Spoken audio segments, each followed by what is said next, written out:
Selamat datang di podcast Kotak Masuk. Podcast pengaman wawasan dengan canda.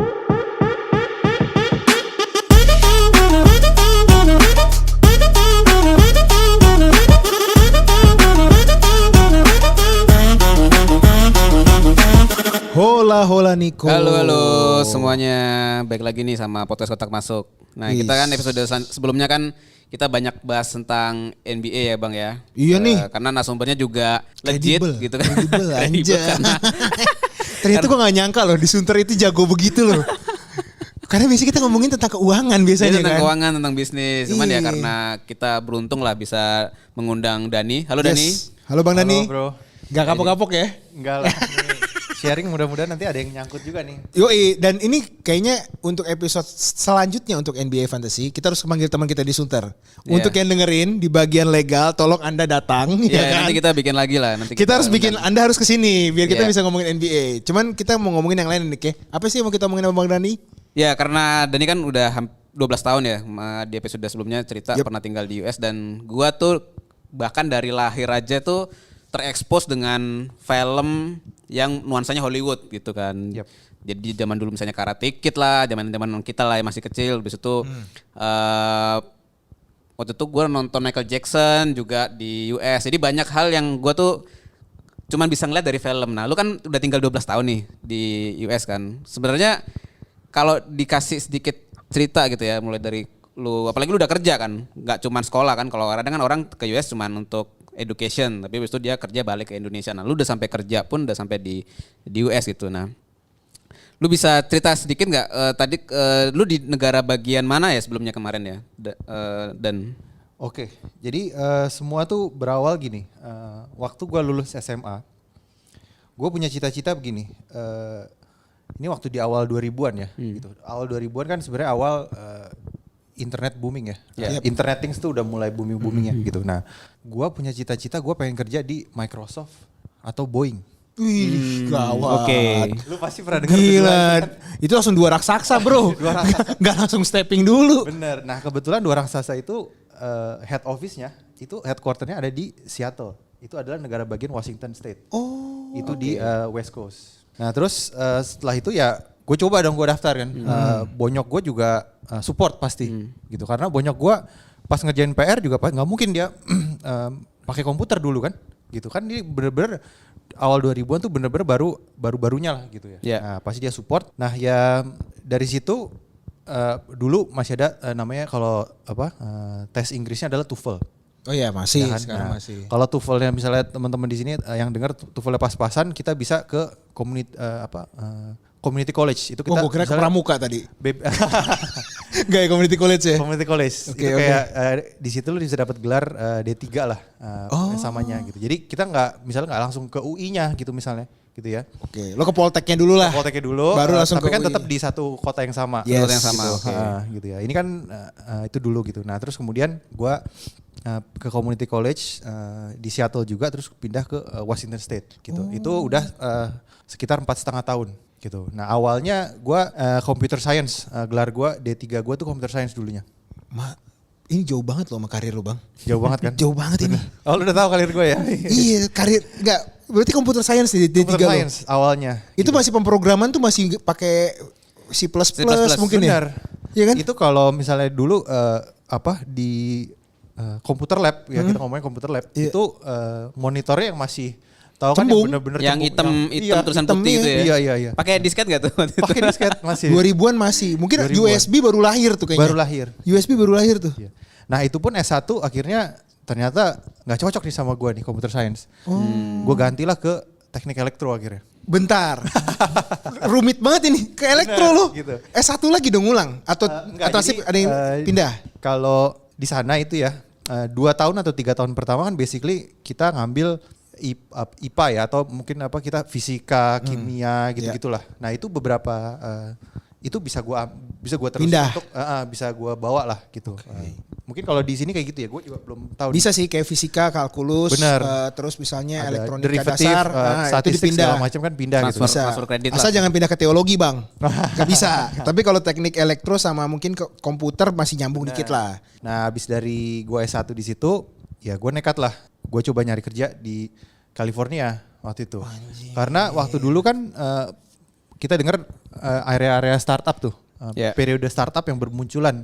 Iya sih. Kalau lo kan, bilang era-era 2005-2008 lah ya. Iya. Facebook Itu, baru lahir. Facebook baru lahir semua ya. Akhirnya gue coba kerja di California. Dapatlah gue pekerja pertama gue adalah gue cuma jadi kan tadi gue punya teknik elektro nih. Gue kerja ngetes website awalnya. Anjir. Jadi gue cuma harus pastiin itu website kayak misalnya kalau lu klik apa jalan, Iya. terus aplikasi semua di website itu jalan gitu. Anjir. Dan itu gue bisa hidup men. Ya Sorry, karena berapa dolar lo dapat dari situ?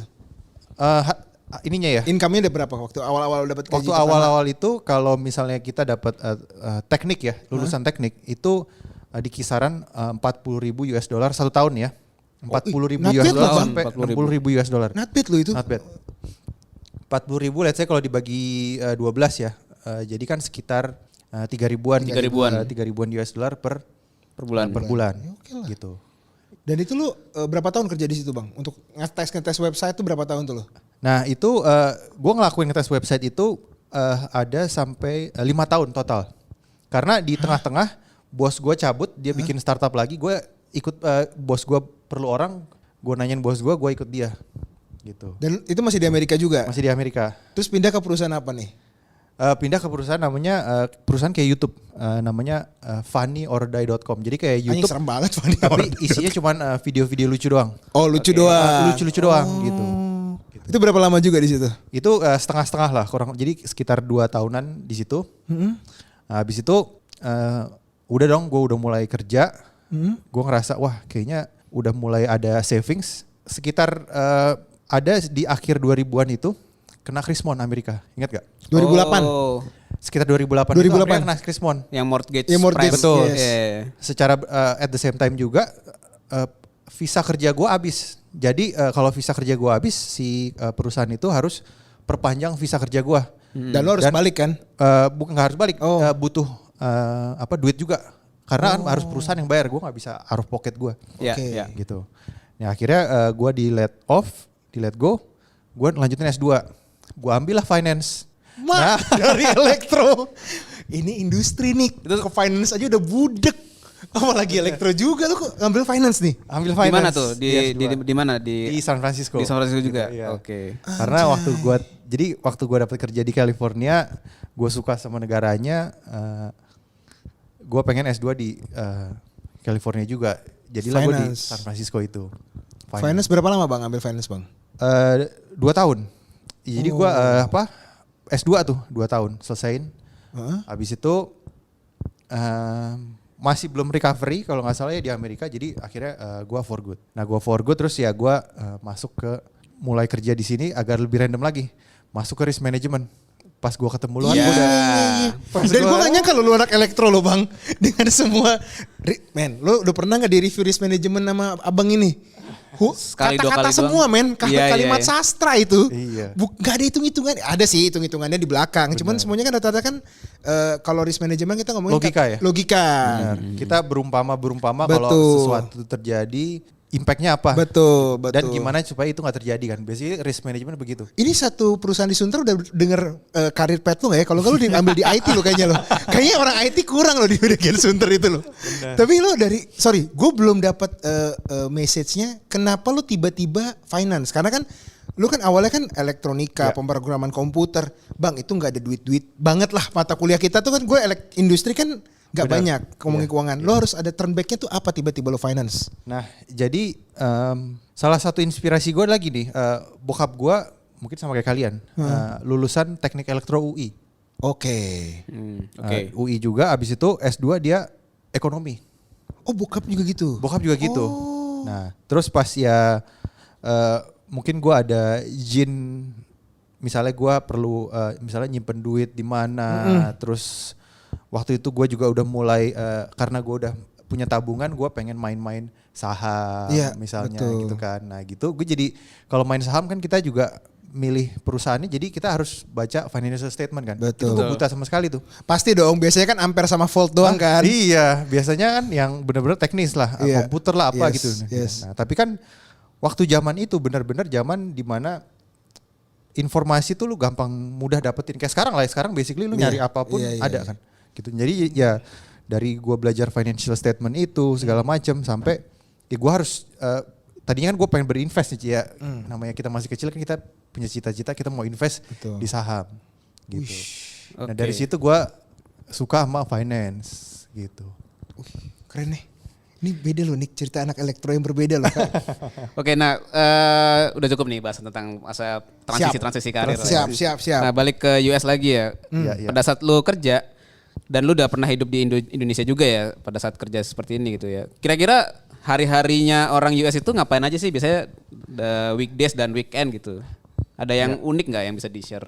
Oke, jadi kalau kita mungkin mulai kuliah dulu ya. Ya. Satu yang pasti ya, kalau akademik ya mungkin kita juga tahu lah ya. Amerika kan mungkin ada beberapa top schoolnya memang akademiknya bagus gitu ya. Nah yang kedua yang mungkin kenapa sports yang apa maksudnya olahraga-olahraga yang besar itu ada di Amerika karena memang dari kuliah orang-orang ini udah dikasih beasiswa untuk ngebela sekolahnya di cabang olahraga itu gitu. Jadi dia memang benar-benar full scholarship ya plus living. Jadi artinya lu benar-benar full dibayarin sampai lu makan di kampus, lu tinggal segala macam itu dibayarin semua men. Gila ya, udah gak kepikiran apa-apa nih, gak usah kerja di pinggir jalan, gak usah sambil set hustle. Dan itu pun sebenarnya dilakukan dari high school sebenarnya. Jadi high school pun ada yang full Udah beasiswa kerja. karena mereka good at sports gitu. Wih, Jadi benar-benar diperhatiin ya. Kalau Benar-benar diperhatiin. di Indo kayaknya masih enggak belum sebenarnya kedengeran udah ya. ada kan kayak sekolah Ragunan. Gue mencoba membela nih. Cuma mungkin bedanya adalah tadi kita ngomongin di episode sebelumnya bisnisnya belum terintegrasi lah. betul. Ekosistemnya belum jadi lah. gitu. Toh kan cuma beberapa olahraga doang kan yang Iya. setiap minggu atau setiap bulan kita ikutin kan. Tapi Betul. kalau di sana Bang, having fun-nya gimana sih kuliah di US? Kalau gue kan mikirnya kan kalau di Indo kan Iya. ke mall. Yes, Terus yes. party di dulu kan Iya, masih iya. di parkir Timur Senayan. Kita ngomongin lagi mungkin Plaza Semanggi ya kan. Kalau di US sama kayak di film-film gak sih Bang? Apalagi lu di California kan. Wah itu gokil gak sih? Apalagi lu di sana sendiri, gak ada orang tua. Lebih asik lagi tuh ya. Wah, lu jadi bisa sebebas-bebasnya men. Tapi sorry, lu kan homestay ada orang tua yang di situ kan? Betul. Lu harus behave juga dong. Benar. Jadi gua dengan itu ya Hah? untungnya gitu ya, ada untungnya juga dengan itu ya gua ya harus pulang ya jam-jam yang mungkin mereka masih bangun lah gitu. Kalau enggak Ya, kan oke. kalau Lu gua ngerepotin, pulang lu subuh ngebangunin. segala macam kan dia pasti besoknya nanya terus pas gua besoknya juga mungkin muka gua belum bangun gitu kan kadang-kadang gitu. Yes. Oh jadi karena ada mereka juga yang ngebuat lu agak ngerem-ngerem dikit Betul lah ya. gitu. Tapi Ya, memang partinya juga lumayan ya kalau di sana ya. jadi perbedaan yang kalau kita ngomongin party nih harga alkohol. Wih, Di gimana sih? Indonesia harga alkohol tuh mahal banget. Oh ya. Iya kan? Ya. Jadi kalau misalnya let's say lu ke duty free, misalnya kalau di sini harga yang coklat-coklat itu Yes, whisky misalnya whisky, gitu ya, harganya 1.800.000. bisa 1 juta kan? Ya, nyampe. Di sana tuh mungkin cuman 30-40 US dollar. Hah? Iya. Anjir murah banget. 30-40 tuh artinya berapa? 600 ribu 600 atau lah, iya. 800 ribuan Iya. ya? Gitu. Itu lu dapet. Nah bayangin, lu lagi masa-masa Kemasannya ya kan? masa-masa Pegang duit, prime-nya, iya. lu dikasih uang jajan, weekend lu ngapain lagi gitu. Nah serunya di situ adalah kalau weekend jadi gini, karena kita di sana adalah minoritas atau sebenarnya kita nggak punya teman banyak kan, Yes. gitu ya. Kita pasti akses kita yang terdekat adalah kita harus kontak ke orang-orang Indonesia yang di sana. Oke, teman sejawat. Teman-teman sejawat ya. Oke. Dari sekolah nanti lu pasti ketemu. Lu pasti nanti dikenalin segala macam. Ini ada pertemuan perkumpulan orang Indonesia gitu namanya Permias gitu ya. Oke. Jadi di setiap sekolah tuh ada istilahnya Permias gitu ya. Jadi perkumpulan Indonesia, mahasiswa Indonesia gitu loh. Oh jadi dia kayak gathering Betul. bareng, terus misalnya 17 Agustusan bareng. Bisa bikin acara gitu-gitu loh. Wah seru Bisa juga ya. bikin fundraising segala macam gitu-gitulah gitu. Dan lo itu di sana kan kalau nggak salah tadi kan 4 tahunan lah ya sama mereka itu ya. di kuliah 4 tahun betul. 4 tahun kan? Iya. Wah, berarti nggak cuman party-party kayak di film American Pie nih. Betul. Nah, sebenarnya kalau lu mau party, lu bisa ada kelompok lain lagi kan, gitu kan. Oh, Sebenarnya iya. kan lu ada 7 hari di sana, men. Iya 7 hari tanpa orang tua, lu bayangin. Gue sih nggak kebayang sih kalau gue diberangkatin ke sana sih. Dik. Makanya hati-hati. Jadi gini, hati-hati aja kalau misalnya kita nggak bisa ngerem, Ya. lu bisa hilang lah. Tapi tadi tips tuh bener yang belum bang. Ada homestay-nya, ada orang tua di Bener. situ, ada anak. Lu jadi Masa lu pulang baok di depan anak orang, di Bener. depan orang tua orang kan Bener, gak enak gitu. juga kan. Iya, iya.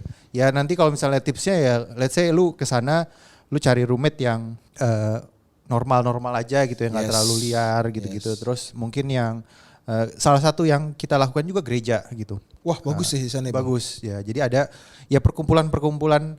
Tadi ada yang Indonesia, ada yang juga international student. International student kan jadinya minoritas juga ya. Iya. Gitu. Jadi artinya kita kenal international student yang lain, sama-sama minoritas. Kita tahu mereka let's say ke gereja mana atau ke tempat mana gitu. Ya kita ngikut.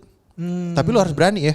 Iya, iya. Kan lu awalnya lu nggak kenal mereka. Mereka udah bergerombol sendiri. Udah kenal duluan lah. Iya, Oke. mereka udah kenal dulu, mereka bergerombol sendiri ya lu harus Pede ngebaur lah, sama mereka pede. pede gitu. Nick, lu kan mau berangkat ke luar negeri. Udah mulai kebayang nggak? Ya kan akhirnya kan gue nggak ngambil US kan. Oh Sebenarnya enggak gua- ya? Gue kira tadi lu mau udah nanya-nanya ini berangkat ke US tuh. Karena gue juga nggak siap sih sebenarnya dengan culture-nya US yang tadi ya misalnya kayak Bener. pagi sampai siang lu sekolah terus malam lu misalnya party. Gue agak nggak masuk sebenarnya di value di sana sih itu. Iya, Itu yang kepikiran juga sama dari sisi keamanan juga gue agak-agak concern juga sih gitu. Apalagi di beberapa states gitu ya atau mungkin spesifik kota itu banyak dengar-dengar lah dan tentang ya tuh keamanan, kriminal dan seterusnya itu yang juga kalau gue bawa keluarga juga jadi kepikiran juga gitu. Betul. Jadi yang kita baca di media massa ya itu benar gitu. Ada penembakan. Karena kan Dari zaman udah ada tuh bang. mungkin jarang kali ya. Oke. Ada sih pasti tapi jarang Oke. gitu. Jadi memang bukan jarang ya mungkin ya pernah bisa dibilang Mungkin nggak ada lah. tapi nggak terlalu Ah, expose nggak terlalu lah. expose gitu. Sekarang benar-benar setahun tuh bisa 2 kali 3 kali nggak sih? Kayak gue baru ini baca berita kan di LA habis ada yang kena Iya. step lagi kan, Yes. kalau nggak salah gitu di Los Angeles. Jadi kota-kota besar itu memang rawan kriminal gitu. Karena apa? Karena ya ekonomi juga sih di sana kan Terlalu jomplang gitu ya. terlalu jomplang juga gitu ya.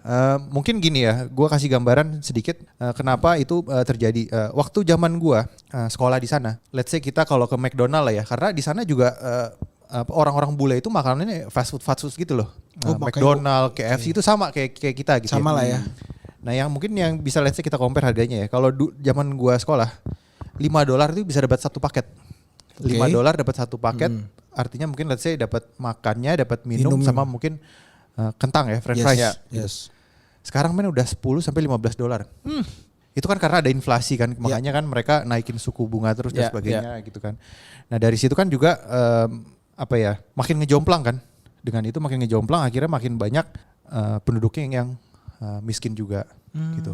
Mental segala macam, ada mungkin bisnisnya kena Covid kemarin sempat kan gitu. Nah, itu yang sebenarnya Amerika yang negara yang memang ya kita tahu juga ya, nyetak duitnya, itu istilahnya nyetak duit ya. Nyetak duitnya paling kenceng supaya ekonomi berputar di dalamnya. Tapi kan di sisi lain mereka juga harus hati-hati ya bahwa harga naik terus, mungkin ada rakyatnya yang Gak bisa nggak sanggup bisa lagi. bayar segitu.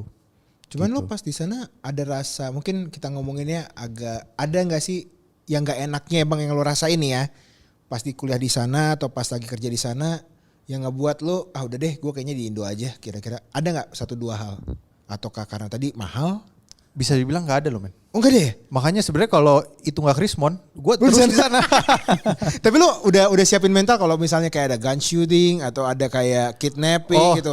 Dulu, nah jadi sebenarnya aman sih aman ya. Gitu. Maksudnya kan dalam arti itu kan juga nggak di semua tempat ada gitu loh. Maksudnya iya, jadi artinya kalau misalnya kita keluar sendiri gitu-gitu ya mungkin dikurangin lah kalau udah malam gitu ya. Itu masih bisa dikontrol kan. Jadi mungkin ya tadi dengan teman-teman kalian yang di teman-teman kita yang di kampus atau teman-teman tadi gereja ya kita pergi sama mereka-mereka aja gitu. Oh jangan sama stranger. Betul, jangan sama stranger Oke, segala macam oke. gitu. Jadi lo mungkin kalau lo udah berkeluarga di sana, lo udah ngasih tau anak lo, yang ini aja ya ringnya Bener, ya. gitu. Jangan kemana-mana gitu ya. Kan masih bisa lebih dikontrol ya. Oke. Apa yang lu paling kangenin dan dari US? Nah, satu ya yang paling gua pengen sebenarnya udara men. Hah kenapa? Udara mereka bersih. Masa sih bang? Iya.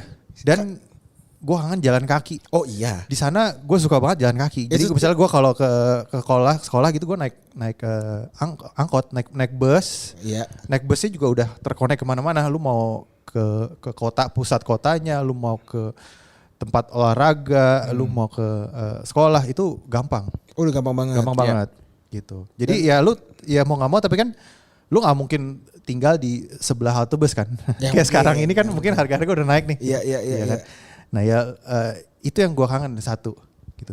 Kedua ya atmosfernya kalau lagi olahraga, event-event olahraga, lagi misalnya contohnya playoff gitu-gitu ya. Ya kita tadi ya kalau misalnya aktivitasnya kita pasti nonton nih. Besok kan ada pertandingan tuh Celtics lawan Miami Heat. Itu pasti nobar. Satu kota tuh. Satu kota nobar, entah itu di sports clubnya, entah itu di apartemen temen, dan seterusnya. Oke. Itu pasti ada acara lah gitu. Itulah yang ngisi waktu luangnya ya. Nah nobar kan juga bisa macam-macam, bisa nobar yang ke sports club atau nobar yang di rumah-rumah kan. Itu nanti ini juga beda. Siap. Gitu. Seru ya nih Keh? Seru. Gak mau pindah negara aja buat kuliah lo S2 nih? Gua mau liburan aja nih. Nah kalau ngomong liburan nih Dan, kira-kira lu ada tips nggak buat kita yang misalnya nih pengen liburan ke US, budget ya mungkin bisa cukup untuk 2 minggu gitu lah ya. Kira-kira nomor 1, nomor 2, nomor 3 yang mesti lu datengin apa gitu. Ya. Nah di US itu terkenal sama National State Park. Apa atau tuh taman atau hutan-hutannya gitulah. Oh. Iya kan. Lu dengar kan? Jadi di setiap negara bagian, jadi kan Amerika tuh luas banget men. Ya dari West Coast ke East Coast itu kan bisa at least terbang 5 jam sampai 7 jam kalau misalnya dari Seattle sampai misalnya Miami Florida gitu ya. Nah, wildlife dia misalnya ya tadi kan gue sempat bilang gue suka jalan ya. Lu bisa 1 harian di National Park itu. Karena akses ke sananya juga gampang. Terus di sananya lu ngelihat hewan-hewan liarnya itu, terus tumbuh-tumbuhan atau pohon-pohon yang gede-gede gitu ya. Terus lu bisa trail hiking segala macam gitu-gitu tuh enak gitu. Ini jawaban yang sangat tidak common di Instagram loh Nick. Kalau di Instagram kan Disney, Universal. Oh, ini gue kaget loh, sorry Dan, itu benar karena kan biasanya kan anak-anak muda itu kan nggak pernah kepikiran national parknya loh Nick. Iya. Iya kan? Gak kepikiran. Gak kepikiran loh gue. Karena ya pasti ya lu harus ke Disney ya 1 hari lah. Kalau memang let's say lu ke tempat yang ada negara bagian yang ada Disney-nya lu pasti ke situ. Tapi karena lo ngomong gini, gue akan browsing national parknya loh Nick. National parknya banyak banget. Sorry, yang pernah lo datengin dan lo recommended deh. Kalau di California ya udah pasti Yosemite National Park. Yosemite National itu Park. yang jadi background monitor Apple kayaknya tuh. Betul. Oh, background Apple tuh itu? Iya. Salah satunya ada. Oh, oke. Iya. Itu bagus banget ya? Bagus banget. Sorry, mahal gak sih masuknya ke sana? Gue lupa ya, mungkin cuma 30 atau $40 lah. Tapi kan lu spend time seharian. Iya, dan bisa camping juga. Lu bisa camping juga di sana. Wah, ini seru Ben. Iya. Lu camping di luar negeri juga ya rapi lah ya. Ya pertama ya akses ke sananya juga ini, terus yang mungkin gue jadi kepikiran, yang gue kangen berikutnya adalah ini buah-buah Amerika, buah apa tuh? Cherry, Strawberry. strawberry. Itu kan di sini kan mahal kan? Mahal. Di sana terjangkau men. Cherry itu kalau nggak salah di departemen store yang ini 200.000 atau 300.000 gitu. Semangkok kecil doang. Cherry kalau misalnya di sana kita ngomong per pound itu mungkin cuma di bawah $10. Hah? Gila. Iya. Murah Kan banget. karena di sini kan harus ekspor segala macam kan gitu. Dia ngasilin di sana. Terus udaranya segala macam kan nggak bisa kita ini sama sana kan gitu. Itu buah-buahan seger-seger semua men. Gitu. Makanya banyak yang jadi petani juga ya di US. Bener. Karena kan ya dia punya lahan segala macam, dia grow gandum juga salah satunya, jagung. Ya. Gila ya. Jadi kayak bener-bener mau balik nih Nick. Moga-moga lu balik lah. Lu masih ada aspirasi tapi untuk balik. Impian lu mau ke sana untuk bawa anak lu mungkin atau keluarga lu? Jadi kalau di sana tuh ya mungkin bisa dibilang ya terus kita di sana kan juga nggak terlalu macet ya, nggak kayak di Indonesia. Masa sih? Kalau di film-film gitu, kalau yang LA gitu. Itu kan cuman yang di satu jalan doang. Kalau di Jakarta kan semua jalan macet semua. Itu gue sepakat. Jalan kecil aja juga macet. Iya. Nah kalau di sana ya selektif lah gitu lah. Selektif lah ya. Dan di waktu-waktu tertentu doang. Tertentu ya. Unsur keamanan juga ya mungkin sekarang ya karena apa ada berita-berita itu jadi kayak kita mikir lagi kan sebenarnya harusnya sih aman di sana gitu. Nice. Dan thank you loh udah diskusinya Dan. Thank you udah sharing-sharing nih, jadi udah mulai kebayang sih kalau di Iya. US kayak gimana nih hidupnya nih. Dan kita harus ngundang lo lagi. Karena kita masih ada utang NBA Fantasy. Siap. NBA Fantasy ya. Yoi. Itu seru men. Harus didengar lagi ya Bapak yang di Sunter, divisi legal. Tolong sempatkan waktu Anda ya. Kesini ya. Dan nih thank you. Thank you dan Thank you Bro Moses, Bro Niko. Siap. See you semuanya. Thank sampai you ketemu semua di episode guys. selanjutnya. Thank Bye you. bye.